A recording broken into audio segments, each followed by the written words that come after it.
Hello student, welcome to Ashish classes. आज हम लोग पढ़ेंगे ओलिगोस्पर्मिया। तो बच्चों, ओलिगोस्पर्मिया होता क्या है?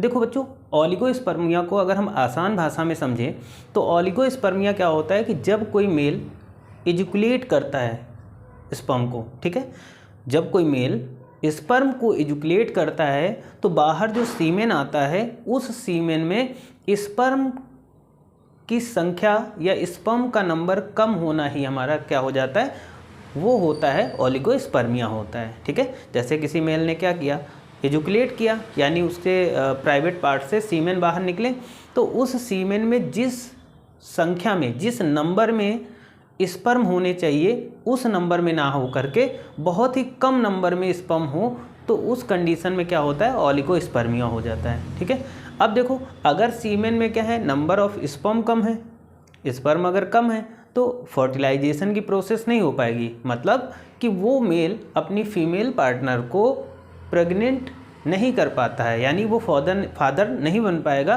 क्यों? क्योंकि वो जिस नंबर में सीमेन में स्पर्म एजुकुलेट कर रहा है या जिस नंबर्स में उसके स्पर्म आ रहे हैं वो स्पर्म क्या है, वो बहुत ही कम है। ठीक है, लगभग जो हमारे सीमेन के साथ में जो हमारे स्पर्म आते हैं वो लगभग 15 मिलियन पर मिलीलीटर सीमेन में स्पर्म होते हैं।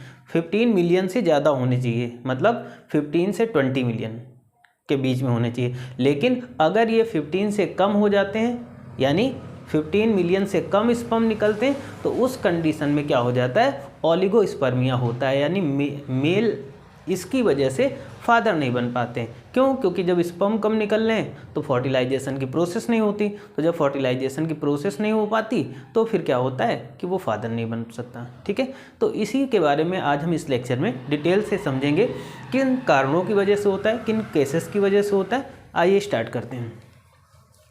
तो बात करते हैं हम लोग ओलिगोस्पर्मिया। ओलिगोस्पर्मिया क्या होता है? Oligospermia is a mail fertility issue.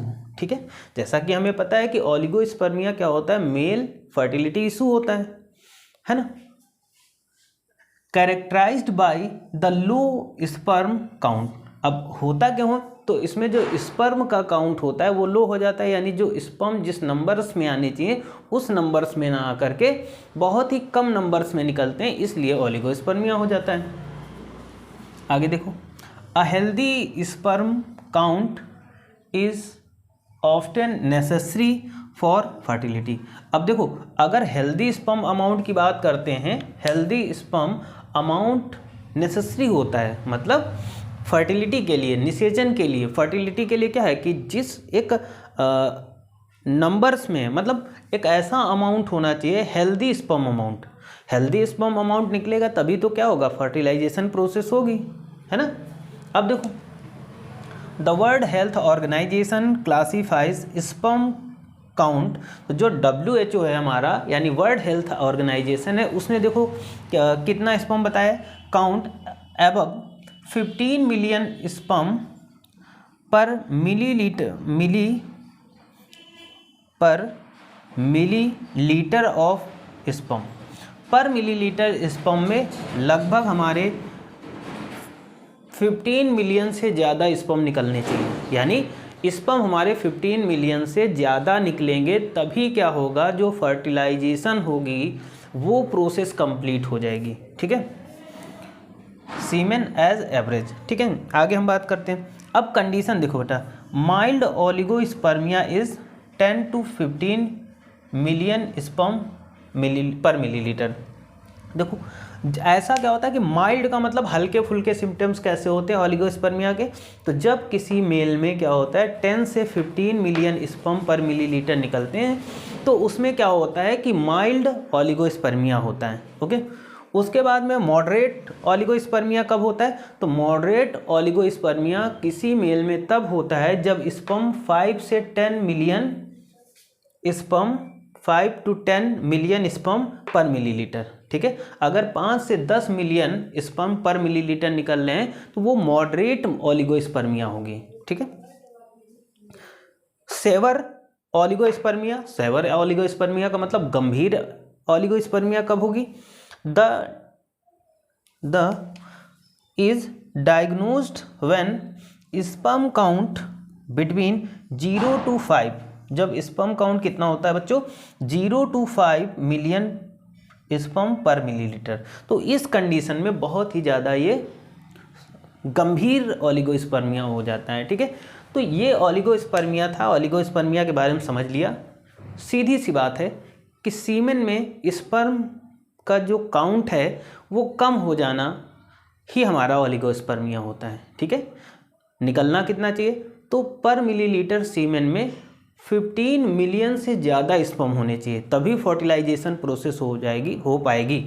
लेकिन अगर 15 मिलियन से कम स्पर्म निकल रहे हैं पर मिलीलीटर सीमेन में, तो उस कंडीशन में ओलिगोस्पर्मिया हो जाएगा, यानी ऐसा मेल कभी भी फादर नहीं बन सकता। क्यों? क्योंकि उसमें स्पर्म कम निकल रहे हैं। ठीक, 3 कंडीशन, माइल्ड ओलिगोस्पर्मिया कब होगा, मॉडरेट ओलिगोस्पर्मिया कब होगा और सेवर ओलिगोस्पर्मिया कब होगा। इन सभी चीज़ों के बारे में हम लोग समझ चुके हैं। केसेस देख लेते हैं, क्यों होता है ये ओलिगोस्पर्मिया। तो होता क्यों है, एजुकुलेशन इशू। अब देखो, पहला जो इशू होता है एजुकुलेशन इशू। एजुकुलेशन इशू का मतलब होता है जब कोई मेल एजुकुलेट करता है स्पर्म को। ठीक है, तो जब स्पर्म को एजुकुलेट करता है तो उसमें क्या होता है कि पूरे स्पर्म बाहर ना आ पाए, है ना। मतलब 15 मिलियन से ज़्यादा स्पर्म बाहर आने चाहिए, लेकिन 15 मिलियन से ज़्यादा स्पर्म ना आ पाए तो वो एजुकुलेशन इशू हो जाता है। क्यों होता है? हो सकता है इंजरी लगी हो, प्राइवेट पार्ट में अगर इंजरी लगी होगी तो एजुकुलेशन इशू आ सकता है। अगर हम बात करते हैं प्राइवेट पार्ट में, अगर मेल के प्राइवेट पार्ट में ट्यूमर है तो उस कंडीशन में एजुकुलेशन इशू आ सकता है। कैंसर होता है तो एजुकुलेशन इशू आता है। 3 चीज़ें समझ ली। अब देखो बच्चों, अगला आता है हार्मोन इशू। अब बच्चों देखो, अगर हमारे बॉडी में अगर किसी मेल के, यानी ऐसा इंसान या ऐसा मेल या ऐसा पुरुष जिसमें ओलिगोस्पर्मिया है, तो उसमें ये भी हो सकता है कि हो सकता हो कि जो हार्मोन्स जिस क्वांटिटी में निकलने चाहिए उस क्वांटिटी में ना निकल करके कम या ज़्यादा हो रहे हों, तो ऐसी कंडीशन में ओलिगोस्पर्मिया उस मेल को हो जाता है। तो हार्मोनल डिसऑर्डर भी देखने को मिलता है ओलिगोस्पर्मिया में, जब हार्मोन हमारे डिसबैलेंस हो जाते हैं। नेक्स्ट आता है बेटा over heating testicle. Over heating testicle का मतलब होता है जब हमारे टेस्टिस वगैरह को ज़्यादा हीट मिल जाए। ज़्यादा हीट का मतलब जिस टेम्परेचर पर टेस्टिस रहते हैं उस टेम्परेचर से ज़्यादा अगर उनको टेम्परेचर मिल जाए तो फिर उस कंडीशन में जो स्पर्म होते हैं वो क्या होते हैं, डेड हो जाते हैं बच्चों। तो जब डेड हो जाते हैं तो उस क्वांटिटी में स्पर्म नहीं निकल पाते हैं।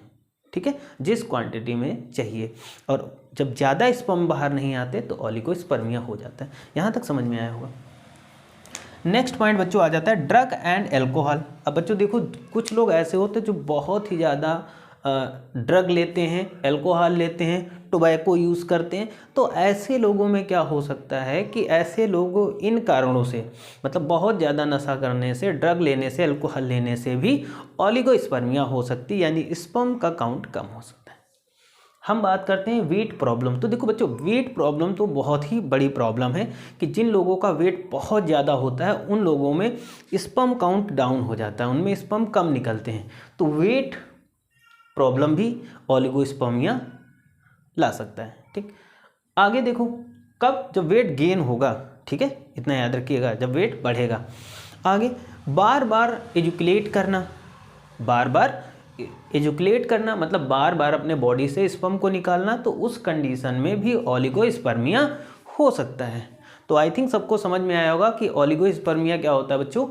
तो अगर समझ में आया तो चैनल को सब्सक्राइब, वीडियो को लाइक और शेयर करिएगा और बेल आइकन को प्रेस करिएगा। Thank you for this class.